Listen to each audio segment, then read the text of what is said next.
Bueno, queda muy poquito en realidad. El último ítem es el falsete, que en realidad entra dentro de la terminología de registros, ¿no? El falsete dice, es muy escueto lo que dice, es el nombre, no el hombre, está mal escrito acá, el nombre que comúnmente hace referencia a la voz de cabeza. Es un... en realidad, bueno, no es tan preciso esta descripción. Se habla también como de un quinto registro, como si tuviéramos frito, pecho, cabeza, silbido y también el falsete. El falsete, como el nombre lo indica, digamos, es una voz falsa, digamos, había sobre todo en épocas más antiguas, Edad Media, un poco más adelante, donde las mujeres no cantaban, entonces castraban a los hombres, a los famosos castratis, que les recomiendo la peli Farinelli, que está muy bonita, que habla de un castrati. Eran hombres que de niños los castraban para que no hagan la muda vocal y tenían una voz como muy aguda para ser hombres. No tenían el desarrollo laringio que tienen los hombres. Entonces su voz era muy codiciada, particularmente muy aguda y sustituían a las voces femeninas. Después vienen los falsetistas, que eran hombres que cantaban, utilizaban su voz de una forma que se llama voz mixta, donde las notas agudas las relajaban aún más y simulaban ser como más agudas todavía de lo que eran muy agudas, pero al aclararlas, al cabecearlas, por decirlo de alguna manera, hacían que suenen mucho más agudas todavía. Entonces, es como una técnica, digamos, haciendo como un resumen, es como una voz intermedia, por decirlo de alguna manera, en la que es muy similar a lo que sería en la mujer, por ejemplo, el silbido, o sea, notas súper agudas, se habla más que todo el falsete en las voces masculinas. Entonces sería como el equivalente más o menos al registro de silbido, que también lo tiene el hombre. Sería como una forma de cantar notas agudas, colocando mi tracto vocal, colocando todo el aparato en realidad de una forma en la que ese sonido, esas notas agudas, parezcan más agudas todavía y falsas en el sentido que parecen de alguna manera femeninas. Aclaran ahí, cantan, pero no necesariamente tienen que ser también agudas, muy agudas, digo, por ahí eran notas agudas y medias, que colocándolas con esa técnica de voz más mixta, sonaban como más femeninas o falsas, pues dichas de otra manera. Eso, chicos, como grandes rasgos. Yo trato de explicar así con mis palabras cosas que quizás también a mí misma me cuesta explicarlas, porque todavía no las termino de resolver, ¿no? Pero bueno, es como de resolver en qué sentido.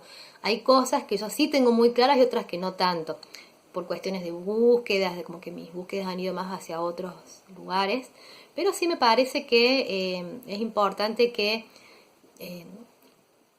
términos que ustedes vayan a utilizar o que les digan determinadas cosas, utilizando determinado término, ustedes lo entiendan de una forma y que lo expresen sabiendo que se van a referir a determinada cosa. Sobre todo hay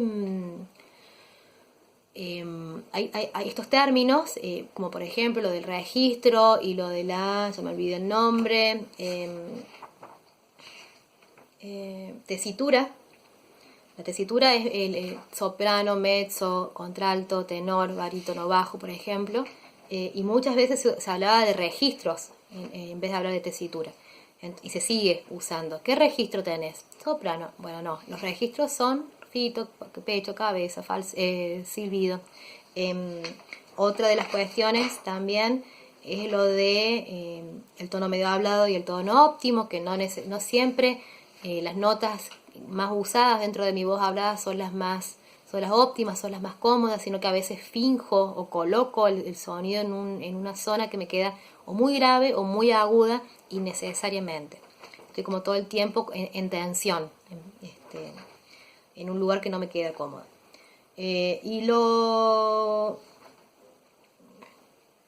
Bueno, después cuestiones como homogeneidad de la voz, color, mordiente, son cositas que yo no voy a ahondar mucho porque tienen mucho que ver con sus búsquedas y su profundización en el instrumento, no en canto 1. Va a ser más adelante seguramente muchas cosas, muchos descubrimientos de su voz tienen que ver con el que voy incorporando, el vibrato, la cobertura, la voz abierta, la voz cerrada, la voz cubierta, los claroscuros, ¿sí? Bueno, es como que son muchísimos contenidos bastante interesantes, pero bueno, complejos, ¿no? Porque los tenemos que pasar por el cuerpo, porque los tenemos que entender. Entonces, como que mi idea simplemente es darles como un pantallazo para que sepan que todo esto existe adentro de sus voces y que si todavía no existen van a empezar a aparecer y que o quizás existían y no les podemos dar un nombre. Bueno, también otra cosa de la que no hablé era esto del que nota más no sé si lo dije, de la extensión tonal y de la tesitura, esto de las notas más graves y más agudas, cómodas o incómodas, o lo cantable o lo no cantable.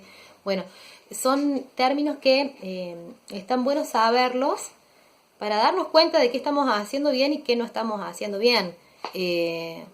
Cómo estamos hablando, cómo cantamos, cuál es mi extensión tonal fuera de lo cómodo, si es muy acortada, bueno, qué está sucediendo, conviene ir con una fonoaudióloga, hacer algún tipo de reeducación, estoy muy tenso o tensa. Bueno, estas cositas son las que a mí me interesa, sin que ustedes tengan que profundizar tanto, porque como les digo, hay muchas cosas que yo misma no tengo muy en claro, pero sin embargo es importante más o menos hacerme un pantallazo porque tienen que ver con el cómo voy a usar yo mi voz, o qué conceptos tengo yo en mi cabeza y qué es en la realidad, cuál es realmente, qué es realmente lo que está pasando, ¿sí? Tanto en mi voz hablada como en mi voz cantada. Bueno, chicos, esto fue muy extenso, suele tardar 2 o 3 clases esta unidad en desarrollarse, este segmento, porque bueno, vienen muchas preguntas de ustedes, porque podemos trabajarlo en la práctica, pero bueno, nos ha quedado como poquito tiempo, así que traten de leer, traten de tomar nota junto con el videito los videos que les estoy enviando para sacarse las dudas, pero sepan que quizás hayan respuestas que no les pueda dar yo en este momento porque necesitan pasarlas por sus cuerpos, sobre todo el vibrato, a ver, yo creo que esto, no sé si se los dije, lo de la coordinación fonorrespiratoria, dice sincronización entre la musculatura fonatoria y la respiratoria. Si tardo en fonar y pasa el aire, sopla. Ah, sí, los dije. O sea, bueno, esto de coordinar entre la respiración y el canto, bueno, se los había dicho, así que no hace falta, pero digo, hay como cositas que ustedes van a ver que todo lo que vimos durante el año, ahora ya es como que pueden entenderlo desde otro lugar, ya saben lo que es el apoyo, ya saben lo que es la sensación inspiratoria, ya saben qué es esto de la coordinación fonorrespiratoria, o sea, cómo tengo que trabajar el aire, en qué momento, que no tengo que estar todo el tiempo apoyando, esto es otra cosa que también lo hemos hablado antes, pero está como bien clarita acá. Hay un montonazo de temas, de cuestiones referidas a la voz. Esto es solamente el comienzo y está en ustedes seguir ahondando a través de sus docentes, de sus profes, a través de sus búsquedas fuera de sus profes. Hay otra cosa que siempre les recomiendo y es que no tomen clases con un profe, tomen clases con varios. Tomen de todo aquel que tenga algo para darles, aprendan clínicas de canto, cursos, tomen clases. A mí me ayudó mucho tomar clases con fonoaudiólogas, o sea, para aprender, ¿no? Primero empecé para mi propio voz, pero después lo utilicé para mi labor docente, o sea, en entender estas cuestiones que tienen más que ver con lo fonoaudiológico, pero que se vuelcan en el canto permanentemente. Bueno, no quiero ser tan extensa, pero me parece que este tema es como que da para charlarlo mucho, no sé si va a poder ser este año, nos quedan muy poquitas clases, pero semana que viene hablaríamos de esto en vivo, ahí en una clase grupal. Les mando un beso.